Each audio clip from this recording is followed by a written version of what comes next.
자, 오늘 본문 말씀 우리의 믿음이 대상이 되시는 예수 그리스도의 탄생에 관한 신비로운 이야기입니다. 우리의 일반적인 상식을 뛰어넘는 이야기죠. 그렇죠?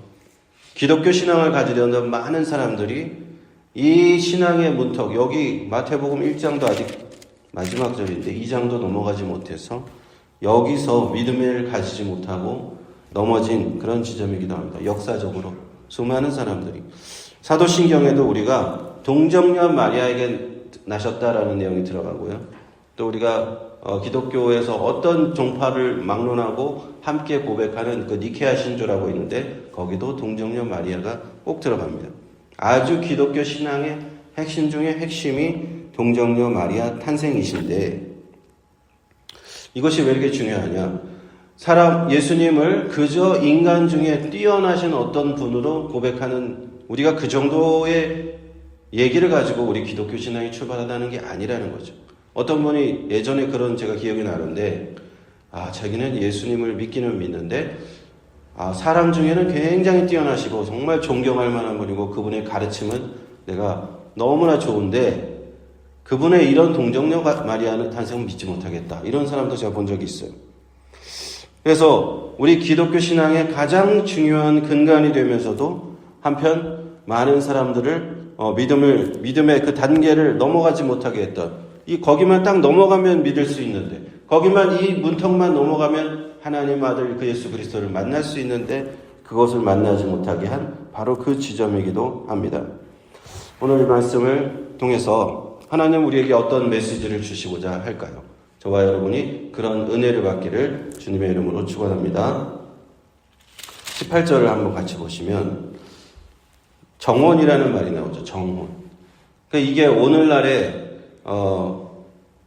가장 비슷한 의미로 우리가 약혼이라고 이렇게 번역을 하기도 하는데 그거밖에는 더 이상 비슷한 게 없어요. 근데 당시에 그 유대 사회를 우리가 한번 2000년 전에 어떤 사회였는지 보면은 혼인을 할 때 정식으로 결혼식을 하기 전에 이 정혼을 하는 것을 했다는 거예요. 정식 혼인은 결혼식인데 어피셜한 결혼식을 하기 전에 이 정혼을 먼저 했는데 이 정혼은 그러면 오피셜하지 않은 무슨 약혼이냐 그 정도도 아니에요. 약혼보다는 좀 더 법적인 그런 의무가 있는 겁니다. 그래서 법적인 권리를 이미 부여하고 이 정혼을 하고 나면은 공식적인 절차를 또 밟아야지 이혼을 할 수도 있는 굉장히 그래서 구속력이 있는 계약 관계예요. 그래서 정혼을 한 여인이 만약 간음을 했다 그러면 그것은 이혼 사유가 되었고 간음죄로 다스려지곤 했습니다. 그런데 특이하게도 이 정혼을 했다고 해서 남녀 간의 동침은 이루어지지 않았어요. 그때까지. 그리고 여자는 계속 친정에 머물러서 있어야 했지만 그래도 남편과 아내라고 불렀다라는 거죠. 우리가 좀 현대의 상식으로는 좀 이해할 수 없는 제도죠. 하지만 그때는 그렇게 했다는 거예요. 그래서 우리 걸 가장 현대에 가장 적합한 걸로 이렇게 설명을 하자면은 혼인신고를 했어요. 혼인신고를 했는데 결혼식은 하지 않은 법적인 부부예요. 그런데 또 같이 살고 있지는 않아요. 요즘 사회에서는 그런 일들이 많이 일어나지는 않을 것 같아요. 그렇죠? 대체적으로 이 당시에 정혼이라는 것은 여자 나이가 보통 12에서 13세의 양가의 주선으로 이루어지는 것이 보통이었다고 합니다. 그리고 한 1년 후에 정식 결혼식이 치러지는 것이 보통이었다. 그런데 18절에 정혼을 한 상태인데 성령으로 잉태된 것이 나타났다라고 하십니다. 예수님께서 잉태되신 것은 다른 어떠한 설명이 없어요. 동정녀 마리아에게 잉태되신 것은 이런 절차에 의해서 신비로운 이런 반고에 다른 디테일한 설명 없이 그냥 성령으로 잉태되셨다. 마리아에게 태어날 이제 아기가 있는데 성령으로 잉태되셨다고 함으로써 하나님의 아들 메시아 그리스도라고 그 아기를 이제 부를 수가 있죠.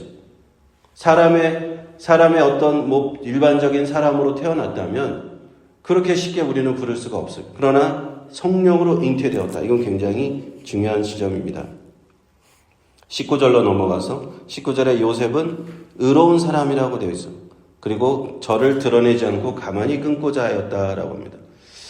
요셉은 그런 내용을 전혀 알지 못하고 이것은 필시 다른 우리가 생각하는 그런 이유가 있겠구나. 신명기 22장에 간음죄는 돌로 쳐 죽이는 처벌을 받아야 하는 형벌이었어요.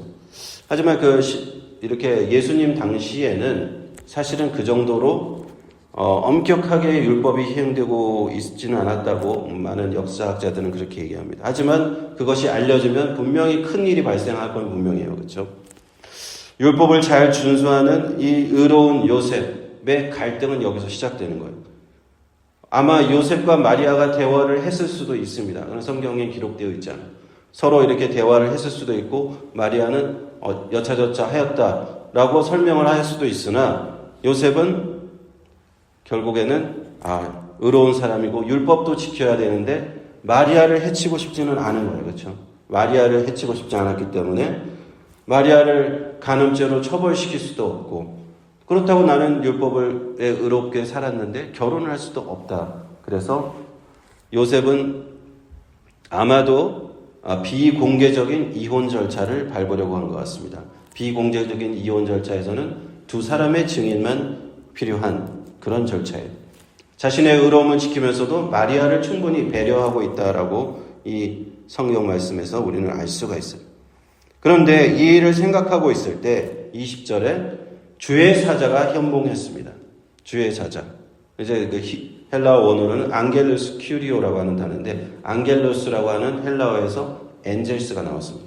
그래서 주의 천사를 얘기하는 것이죠. 하나님이 계시는 때때로 이 천사를 통해서 꿈을 통해서 나타나시는 것.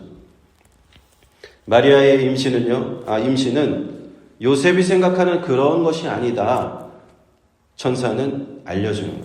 그러면서 천사가 이렇게 부르죠. 다윗의 자손 요셉아. 이렇게 부릅니다. 다윗의 자손이라는 말이 마태복음에 예수님 외에 쓰여지는 유일한 것이 여기에요. 요셉에게 쓰여집니다. 다윗의 자손 요셉아. 예수님께서 탄생하셨는데 예수님께서 탄생하신 것은 성령으로 잉태되어 마리아의 몸에서 탄생하셨는데 그 법적인 아버지는 다윗의 자손이다. 이게 굉장히 중요한 겁니다. 두 가지를 동시에 충족시킬 수 있어요. 하나님의 아들이심을 충족시킬 수 있고 육체적으로는 다윗의 자손임을 충족시킬 수 있습니다. 역사적으로 이제 이 부분에 있어서 많은 사람들이 이상한 해석, 이것을 도저히 받아들일 수 없다 하는 사람들이 있었어요. 그래서 이것을 다르게 해석하려는 시도들이 많이 있어 왔어요. 역사적으로. 그래서 어떤 신화적으로 해석하려는 사람들이 있었고 어떤 상징 아니냐, 상징으로 해석하려는 움직임도 있었습니다. 성경에 있는 다른 기적들은 다 믿을만한데 사람들이 나았다는 기적도 치유되었다는 기적도 그런데 이 성령으로 잉태된 이것을 믿기가 쉽느냐. 그래서 그런 다른 해석들이 많이 있었다는 것을 알고 있어요. 그런데 우리의 신앙이라는 것은 이 부분에서 우리 신앙이 되게 중요한 겁니다. 이 설명할 수 없는 이 기적을 믿을 수 있는 것이 신앙이에요. 그래서 신앙도 때때로는 하나님의 은혜라고 하나님의 축복이라고 말하는 것입니다. 유명한 기독교 변증가 C.S. 루이스는 이 문제에 대해서 순전한 기독교라는 책에서 이렇게 설명을 하고 있습니다. 예수 그리스도의 삶과 그 기적은 하나님의 개입으로 설명될 수가 있다. 그중 동정녀 탄생은 예수님의 독특한 신성의 표지고 이 기적은 우리가 믿는 하나님이 인간 구원을 위해 직접 역사에 개입하신 것을 보여준다. 하나님께서 이 땅에 이렇게 오셔야 되는데 하나님께서 인간을 만나시러 오셔야 되는데 이 기적적인 역사가 아니고서는 하나님이 인간 땅에 오실 방법이 없다는 거예요. 하나님이 어떻게 인간 땅에 오시겠습니까? 그래서 이 동정녀 탄생, 성령으로 잉태된 일이 일어났다는 거예요. 이 기적은 단순한 신화나 상징이 아니라 실제로 발생한 역사적인 사실이다라고 그는 변증을 했습니다. 21절을 계속 보면 아들을 낳으리니 이름을 예수라 하라. 이렇게 되어 있습니다. 당시 유대 사회에서는요, 아들을 낳게 되면 8일째 되는 날 할례 의식을 베풀면서 이름을 지어주는 관행이 있었다고 합니다. 어떤 사람이 이름을 지을 때 우리는 요즘 어떤 방식으로 이름을 짓는지 모르겠지만 이 당시에는 하나님께서 이 사람 인생 전체에 이 사람은 이렇게 하나님이 살아가시게 하겠다라는 그 사람의 전체에 대한 연관된 이름을 지으려고 했어요. 그래서 이름을 짓는데 굉장히 신앙적으로 신중했다고 할 수가 있어요. 그래서 예수라는 이름을 지어주셨는데 이는 그가 자기 백성을 저희 죄에서 구원할 자이심이라 하면서 예수라는 이름을 줬어요. 지난번에도 한번 제가 말씀드렸지만 예수라는 이름은 히브리어 예수와에서 온 것이고 그의 뜻은 여호와는 구원이시다라는 뜻입니다. 그 예수라는 이름은 사실은 줄인 이름이에요. 축약형인데 여호수아의 축약형입니다. 여호수아 많이 들어보셨죠? 모세의 후계자 여호수아라는 이름이 많은데 여호수아를 또 축약해서 예수아라고 불렀다. 영어에서도 줄인 이름들이 많잖아요. 리차드면 릭 이렇게 부르고 윌리엄은 빌 이렇게 부른다든지 제임스는 짐. 마치 여호수아를 예수아로 불렀고 예수아는 이름이 여호와는 구원하시다라는 뜻입니다. 그리고 그가 자기 백성을 저희 죄에서 구원할 것입니다. 자기 백성은 처음에는 이 자기 백성이라는 뜻이 그냥 하나님의 백성, 하나님의 택한 백성, 이스라엘만 의미하는 것이다 라고 사람들은 이해했을 거예요. 그러나 예수님께서 오시고 나서 기독교 신앙이 정착되고 나서 이 자기 백성은 누구냐? 예수 그리스도를 믿는 모든 인류를 말하는 것인 줄 믿습니다. 그제는 이제 자기 백성이 그냥 이스라엘 백성, 유대인들에게서 벗어나서 이게 자기 백성이 확장되는 거예요. 하나님의 자기 백성은 예수님의 오심을 통해서 이렇게 확장되는 거예요. 만약에 예수님께서 오시지 않았다면 아직도 이스라엘에서는 자기 백성 하면은 그냥 이스라엘 사람들만, 다른 사람들은 다 이방인, 그렇죠? 다른 러시아 사람, 일본 사람, 한국 사람, 저 사람들은 하나님하고 상관없어 라고 얘기하고 있었을 거예요. 그러나 예수님께서 오셨기 때문에 이제 예수 그리스도 안에서 자기 백성은 온 인류가 된 것입니다.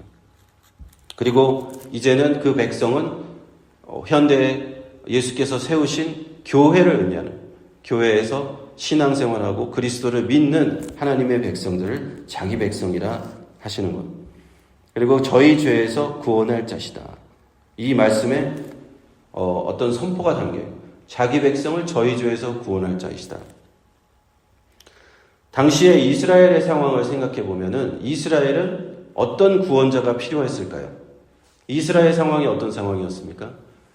로마가 와서 그 이스라엘을 압제하고 이스라엘을 자기의 속국으로 삼고, 마치 일제시대 때 일본이 침략해서 한국을 속국으로 삼았던 것처럼 딱 그런 상황이에요. 그래서 우리는 빨리 해방을 하고 싶고 일제시대에는 일본에서 독립하고 싶고 독립운동을 하는 딱 그런 시대예요. 이스라엘이 로마가 와서 로마로부터 우리는 해방시켜줄 어떤 정치적이고 어떤 그런 구원자가 필요했어요. 그래서 다윗의 자손이 오시면 많은 당시의 이스라엘 사람들이 이 성경 말씀에 예언된 다윗의 자손이 오시면 우리를 정치적으로 해방할 것이다, 우리를 로마로부터 해방할 것이다 라는 믿음을 많이 갖고 있었어요. 그러나 예수님께서 오신 것은 그런 정치적인 해방자로 오신 것이 아니라는 걸 마태복음은 시작부터 분명히 하고 있어요. 예수님은 이스라엘 민족만을 위해서 오신 그런 해방자가 아니라 모든 인간, 자기 백성을 죄에서 구원하시기 위해서 오셨다는 말씀입니다. 그래서 계속해서 22절에 보면 구약의 예언이 이것은 실행된 것이다.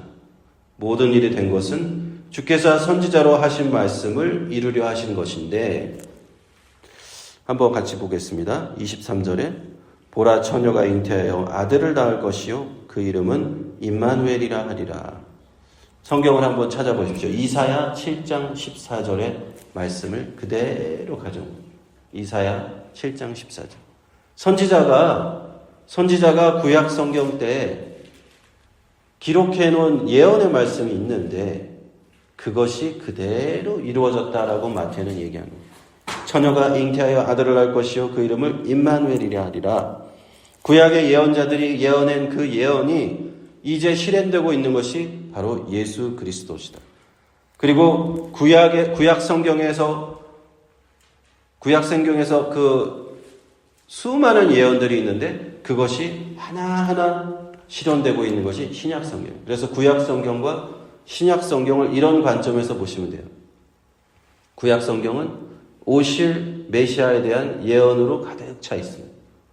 하나님께서 오실 메시아 예수 그리스도에 대한 예언으로 가득 찼고 신약 성경은 그것을 다 이루어 주신 그 성경입니다.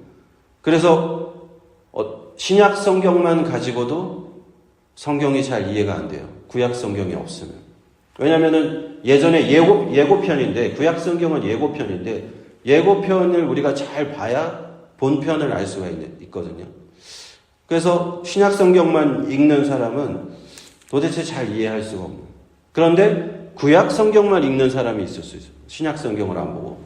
그런 사람은 자꾸 예고편만 보고 끝나는 거예요. 예수님께서 오신다는 것만 보고 오셨다는 내용을 하나도 모르면 안 되잖아요. 오셨다는 내용이 이제 신약 성경입니다. 그리고 임마누엘이라는 이 말씀이 이루어지는 겁니다. 임마누엘의 뜻은 하나님이 우리와 함께 하신다라는 거죠. 23절에 보면 하나님이 우리와 함께 하신다는 뜻이 바로 임마누엘이다. 이 마태복음은 하나님이 우리와 함께 하신다는 이 임마누엘의 예언, 이사야 선지자가 했던 그 예언을 그대로 갖다가 쓰면서 이렇게 성경에서 한 구절 이렇게 들여쓰기가 되어 있는 것은 구약 성경을 갖다 쓰는 거예요. 그대로 갖다 쓰면서 마태복음에 정말 마태를 쓴 분이 얼마나 복음서를 잘 쓰셨는지 문학적으로도 그렇습니다. 제일 마지막 절을 한번 보실까요? 마태복음 28장 20절에 마태복음 28장 20절은 마태복음의 가장 마지막 절이죠. 마지막 절에 한번 같이 읽어보실까요? 시작. 내가 너희에게 분부한 모든 것을 가르쳐 지키게 하라. 볼지어다 내가 세상 끝날까지 너희와 항상 함께 있으리라 하시니라. 그렇게 끝나요. 임마누엘께서 오셨는데 아기로 오셨는데 마태복음을 다 읽어본 독자는 예수님께서 내가 너희와 항상 함께래. 하나님이 우리와 함께 하신다는 그 임마누엘로 끝나는 거예요. 그래서 마태복음을 기록하신 분은 정말 굉장한 기록을 하신 거예요. 우리 성경을 우리에게 남겨주신 겁니다. 그리고 이제 24절에 보면은 다시 돌아가서 요셉이 잠을 깨어 일어나서 주의 사자의 분부대로 그 아내를 데려왔다. 그 아내를 데려왔다는 것은 그냥 데려왔다는 의미보다는 이제 정식 결혼식을 하고 데려왔다라는 것이죠. 그리고 마리아는 정식으로 오피셜한 요셉의 아내가 되었습니다. 그래서 다윗의 자손 예수 그리스도가 성립하게 된 것이죠. 그리고는 아기에게 예수라는 이름을 지어주었고 다윗의 계보에 오르시게 되신 것입니다. 계보 우리 어저께 나왔었죠. 예수 그리스도의 계보는 다윗의 자손이라는 게 굉장히 중요한데 이렇게 오늘 성경 말씀을 통해서 완성이 되었다고 1장 마지막 절에 보면 이름을 예수라 하니라 하면서 끝나는 것입니다. 오늘 본문에서 우리는 하나님의 놀라운 구원 계획이 성취되는 것을 보았습니다. 예수님께서 탄생하신 것은 그 자체로 하나님의 큰 은혜, 하나님의 사랑이 이제 성취되는 거예요. 동정녀 마리아를 통해서 오신 예수님은 하나님께서 그 2000년 동안 하신 그 약속의 성취고 예수 그리스도는 우리를 구원하러 오신 임마누엘, 마태복음 28장 맨 마지막 절에 내가 너희와 함께하리라 하신 그 예수 그리스도이십니다. 우리가 오늘 하루를 살아갈 때도 어떤 어려움이 있을 수 있습니다. 그때 우리는 잊지 말아야 할 것은 하나님 우리와 함께 하신다는 것. 임마누엘의 하나님이 우리와 함께 하신다는 사실을 잊지 마시기를 바랍니다. 요셉처럼 오늘 우리가 봤던 요셉처럼 주의 천사가 나타나서 그분은 성령으로 잉태된 정말 신비로운 믿지 못할 이야기를 우리에게 해 주었을 때 우리가 신앙의 눈으로 신앙의 믿음의 눈으로 이것을 순종하는 마음으로 붙잡아야 합니다. 우리가 하나님께서 어떨 때는 우리에게 어떤 메시지를 주시는데 도대체 내가 따라갈 수 없다. 하나님 우리가 너무 어렵습니다. 믿기에는 너무 어렵습니다 하는 메시지를 주실 수가 있어요. 하지만 그것을 우리는 날마다 붙잡고 믿음으로 그것을 붙잡고 나아가야 될 줄로 믿습니다. 그럴 때 하나님께서 우리에게 축복하시고 우리의 삶을 영광스럽게 하실 줄로 믿습니다. 우리 기도하겠습니다.